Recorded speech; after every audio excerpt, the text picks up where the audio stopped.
বিসমিল্লাহির রহমানির রহিম। আসসালামু আলাইকুম।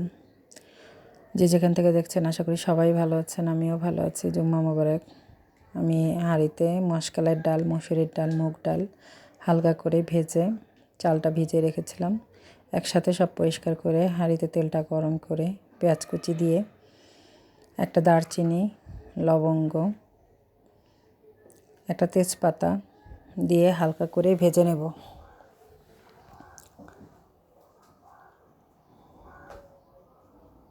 ভাজা হয়ে গেলে আমি আদা রসুন দিয়ে নেব।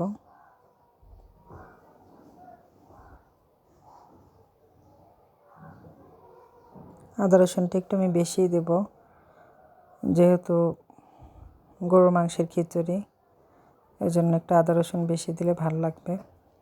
হলুদ, মরিচ, ধনিয়া পরিমাণ মতো লবণ, একটু পানি দিয়ে কষিয়ে নেব।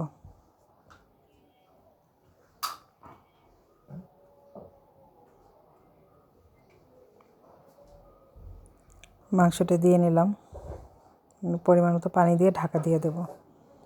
মাংসটা কষানো হয়ে এসেছে, আমি চালটা দিয়ে নিচ্ছি। পরিষ্কার করে রেখেছিলাম, চালটা ভালো মতো নাড়াচাড়া করে আমি হাঁড়িতে পানিটা গরম দিয়েছি, সেই পানিটা দিয়ে দেব। কাঁচামরিচ ফালি দিয়ে নিলাম।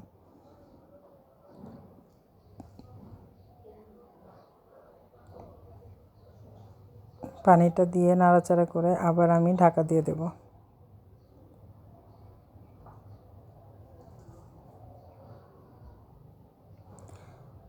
চালটা টকবগিয়ে ফুটছে, সে পর্যায়ে আমি ধনেপাতা কুচি দিয়ে দিচ্ছি। শীতের মধ্যে খিচুড়ি সাথে ধনেপাতা খুব ভালো লাগে, যে কোনো সবজিতেও ভালো লাগে। আবার ঢাকা দিয়ে দিচ্ছি। খিচুড়িটা প্রায় হয়ে এসেছে। এখন হাঁড়িতে আমি তেলটা গরম করে রসুন, পেঁয়াজ, একটা শুকনো মরিচ, একটু জিরে ফোড়ন দিয়ে আমি এটা বাগার দিয়ে দেব।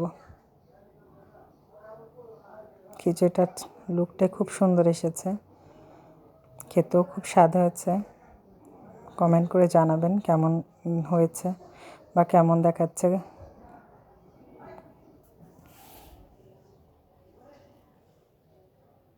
খিচুড়িটা হয়ে গেছে। আসসালামু আলাইকুম।